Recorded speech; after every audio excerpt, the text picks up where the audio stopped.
So for today's video, gagaya na natin yung trending sa TikTok na green bell pepper, cream cheese, yan.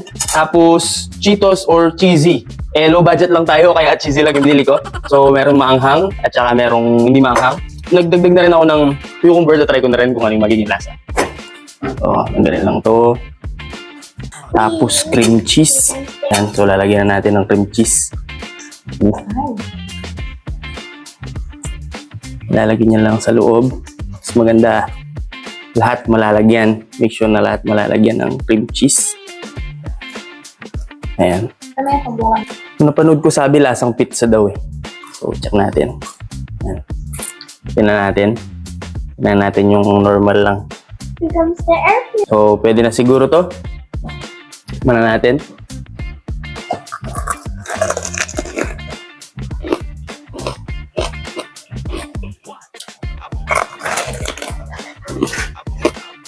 Masarap siya, kakaiba siya. Basta hindi ko ma-explain, hindi ko alam paano ko i-explain. Pero yung texture niya, malutong siya na creamy dahil dun sa cream cheese, tapos meron siyang ganito. Meron siyang similarity sa pizza.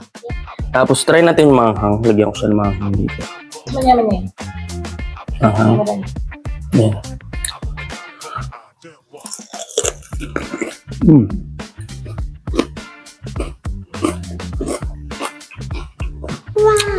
Mas masarap yung manghang. Legit.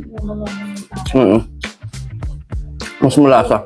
Pero yung lasa niya talaga, to be honest, parang kumain ng dynamite.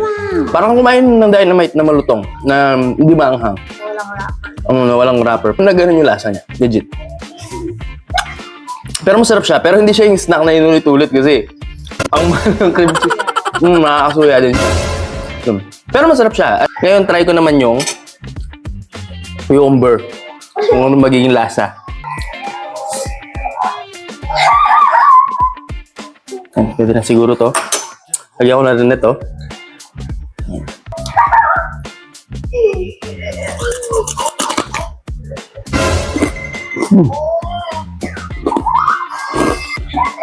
Okay siya, masarap. Masarap siya. Para kung... Ito yung mas hindi ko may explain yung lasa.